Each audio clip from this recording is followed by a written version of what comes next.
Saya, cetus Nonong mendadak dan kata-kata tidak diteruskan. Saya tak tahu apa isinya. Harun Fadilah bagaikan menyambung ungkapan Nonong yang terhenti. Datuk menekan hujung dagu sebelah kiri dengan ibu jari tangan kanan. Matanya silih berganti menatap wajah Harun Fadilah itu. Datuk bagaikan tahu dua beradik akan membongkar apa sahaja rahsia dalam rumah secara terperinci. Cuma apa yang diperlukan ialah sedikit kesabaran. Arwah Armak marah kalau ada di antara kami bertanya tentang bilik yang berkunci. Nada suara Harun Fadilah lemah. Ekor matanya menjeling ke arah Nonong. Tiada sebarang reaksi yang diperlihatkan oleh si Nonong. Melintas di depan bilik yang berkunci juga dilarang, tambah Harun Fadilah lagi. Kamu bagaimana Nonong? Datuk menghalakan pertanyaan ke arah Nonong yang tunduk merenung lantai. Perlahan-lahan Nonong angkat kepala. Sinar matahari nampak berkaca merenung ke arah Datuk. Emak ada membawa saya masuk ke bilik itu secara rahsia. Harun Fadilah bagaikan terkejut mendengar pengakuan Nonong itu. Buat beberapa ketika, Datuk menarik nafas dalam-dalam.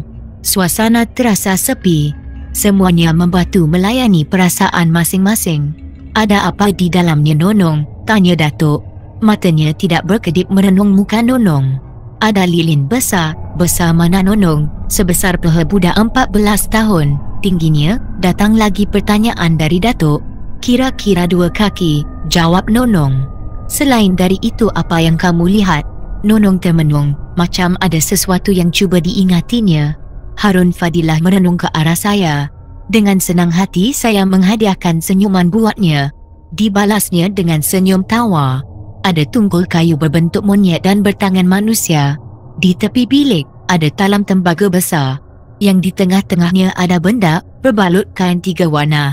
Emak mesti membaca serapi jampi sebelum menyentuh kain pembalutnya. Apa warnanya Nonong? Datuk terus mendesak.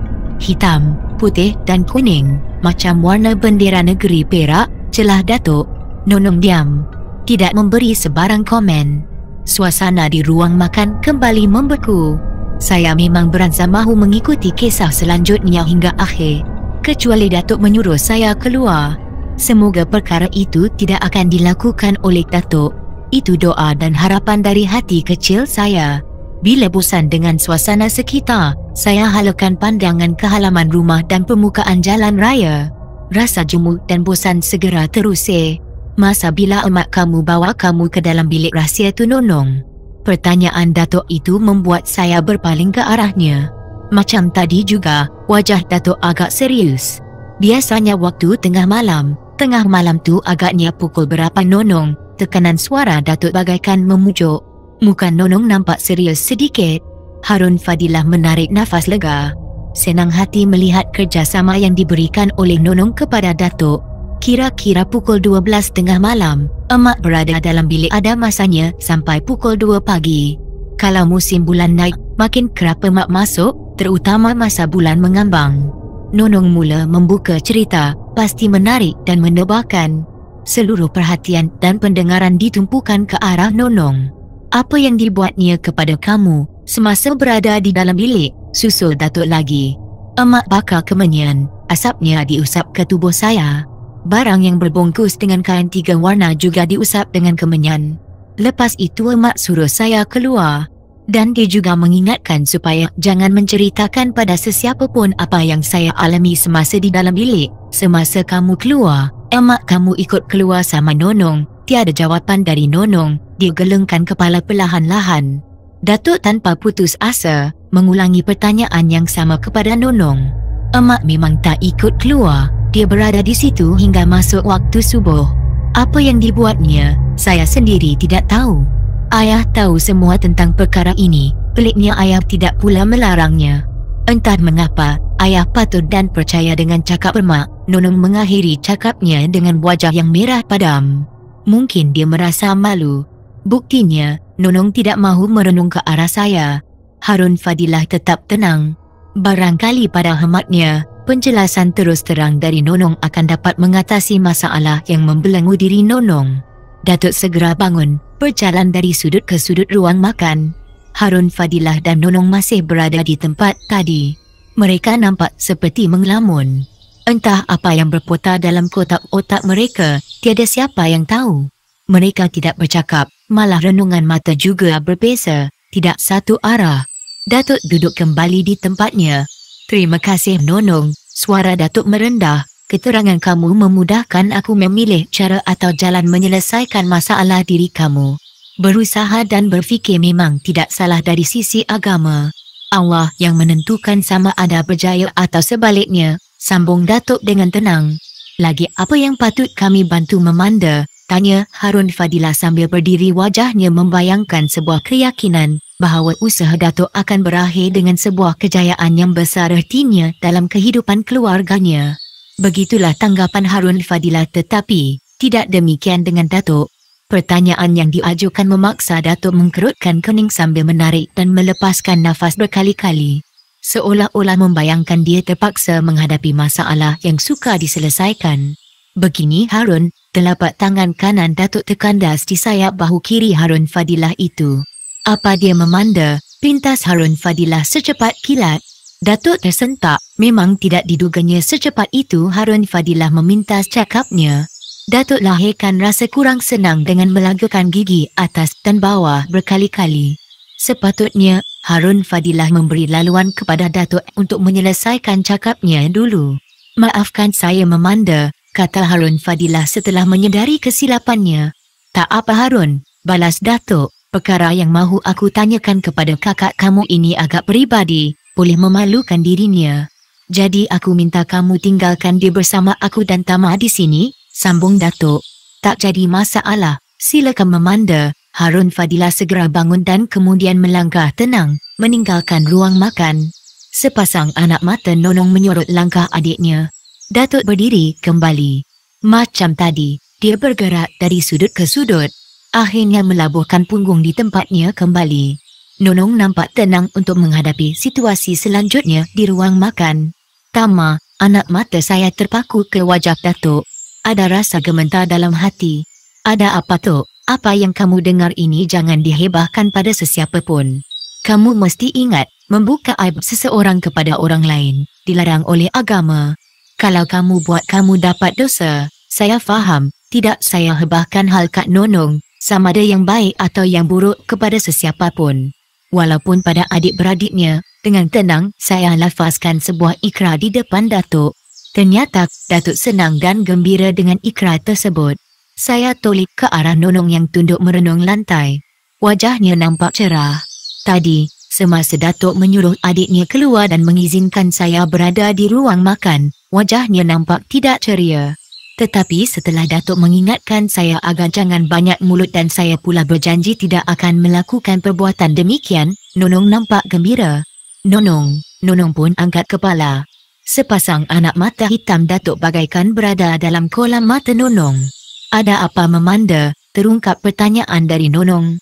"Berikan kerjasama sebaik mungkin pada aku Nonong." Nonong anggukkan kepala.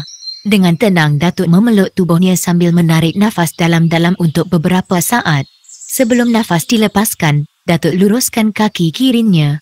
Bila kaki kiri berada kembali kepada kedudukan asal, barulah Datuk memindahkan sorotan matanya ke dinding. "Nonong," Datuk memulakan kata, "pernahkah seseorang berkata kepada kamu begini, 'Kau cantik'? Sayangnya ada sesuatu pada diri kamu yang menyebabkan orang lelaki menjauhkan diri dari kamu. Mereka macam benci." Nonong tidak meneruskan ungkapan. Dia termenung sebentar, macam ada sesuatu yang diingatinya. "Ada memanda," sambungnya lemah. "Siapa yang bercakap tu Nonong?" "Seorang perempuan tua, dia tu bidan kampung yang sekaligus jadi bomoh. Saya tak tahu sekarang ni, dia masih ada atau sudah mati." "Kenapa memanda?" "Tak ada apa-apa, cuma apa yang dikatakan oleh orang itu hampir sama dengan apa yang terlintas dalam kepala aku," ucap Datuk bersahaja. Nonong nampak tergamam. Saya pula terkejut. Sesungguhnya, beruntung dan bertuah wanita yang dianugerahkan oleh Allah dengan kecantikan. Tetapi melangnya manusia adalah makhluk lemah, selalu mensia-siakan pemberian tersebut. Kegendang telinga saya masih dapat menangkap suara keluhan Datuk dalam nada yang amat perlahan. Dia masih juga merenung ke arah Nonong, tanpa berkedip. Entah mengapa secara tiba-tiba saya rasa resah tidak menentu. Badan terasa panas semacam, padahal cuaca di luar tidaklah panas sangat. Tanpa mahu memberitahu Datuk, Saya bangun dan lantas melangkah ke muka pintu lalu berdiri di situ. Membiarkan sekawan angin merempus sekujur tubuh. Mendongak langit kota Medan yang terang di bawah matahari petang dan sinar matahari yang redup itu jatuh di atas setiap bumbung bangunan, tidak terkecuali bumbung Istana Maimun dan Masjid Raya. Sesungguhnya sebuah kepuasan yang tiada taranya menyelinap ke dalam kalbu. Kepuasan itu tidak dapat dipertahankan dalam jangka waktu yang agak panjang. Musnah diganggu batuk keras yang disengajakan oleh Datuk. Saya faham, batuk itu adalah batuk protes dari Datuk untuk saya. Lebih tepat, batuk kemarahan atas kebiadaban saya yang tidak meminta izinnya ketika bangun tadi. Tanpa banyak ragam dan karena saya kembali masuk ke ruang makan dan duduk di tempat asal. Kemarahan Datuk masih belum reda, ekor matanya merenung tajam ke arah saya. Tidak berani, saya menyanggah renungannya, melainkan tunduk macam orang bodoh. Nonong, cerita dengan jujur, jangan sembunyi-sembunyi, jangan tipu dan ditukuk tambah. Walaupun perkara yang dicakapkan ini membuka pekong sendiri dan keluarga, mendatangkan aib kepada diri. Cuma dengan cara ini saja Memanda boleh berusaha menolong kamu, boleh menunaikan permintaan arwah ayah kamu. Kamu bersedia atau tidak? Cakap dengan jujur dan ikhlas, suara Datuk bergetar. Badannya ditegakkan sambil mendada. Bersedia Memanda, sahut Nonong tangkas. Kalau begitu, kamu ceritakan pengalaman dan perasaan yang kamu alami semasa umur hampir 30 tahun. Jangan segan, pujuk Datuk penuh diplomasi. Buat beberapa detik, Nonong nampak resah. Mukanya membayangkan rasa kurang senang. Sebentar menoleh ke kiri, sebentar menoleh ke kanan. Dalam saat-saat tertentu dia menggigit bibir dan mengaru-garu leher jenjangnya. Semua yang dibuat serba tidak kena. Pelik sekali, dalam keadaan Nonong resah begitu, saya jadi marah terhadapnya. Timbul rasa berahi terutama bila Nonong menggaru-garu lehernya. Cepat-cepat saya mengucap dan beristighfar berkali-kali. Keresahan, kebimbangan yang dialami oleh Nonong berakhir juga akhirnya. Dia tersenyum kerana berjaya mengatasi gelodak hatinya. Dengan rasa penuh tanggungjawab untuk membebaskan diri dari belenggu masalah, Nonong pun mengungkapkannya dengan rasa rendah hati kepada Datuk. Nonong mengakui, semasa berusia awal 30-an dia mengalami tekanan perasaan yang cukup hebat. Sering timbul pertanyaan dalam diri, kenapa tidak ada seorang pemuda yang ingin mendekati dirinya. Kawan-kawan persekolahan dan sepermainan, hampir semuanya sudah menikah. Malah ada yang sudah mempunyai anak. Dalam usia begitu, Nonong ingin menikmati suasana bercinta, bermesra serta berdampingan dengan lelaki idaman yang berakhir dengan ikatan suami isteri. Bila di depan cermin, dia segera mencari kekurangan dan kelebihan dirinya. Jauh di sudut hatinya, dia tetap mengatakan yang dirinya terjumlah dalam kategori gadis cantik dan menarik. Berkulit putih kemerah-merahan, berhidung mancung dengan sepasang anak mata hitam yang bulat bersinar. Renungannya mampu menundukkan hati setiap lelaki. Dengan raut muka bujur sirih bersama sepasang bibir nipis dengan tingginya hampir 5 kaki 4 inci, Nonong memang menarik dan mempersonakan. Siti Hidayah yang tingginya 5 kaki sahaja sudah bersuami dan mempunyai 2 orang anak. Nonong tahu, di mana dia berada, orang tetap memuji dirinya, cantik dan anggun. Semasa berkunjung di rumah Siti Hidayah yang baru seminggu melahirkan anak kedua, secara kebetulan dia menemui dengan yang mengurut Siti Hidayah. Kali pertama melihat wajahnya, bidan kampung itu tersenyum serta mengagumi kecantikan yang dimiliki Nonong. Sebagai seorang gadis tentu dia merasa megah bila terpuji begitu.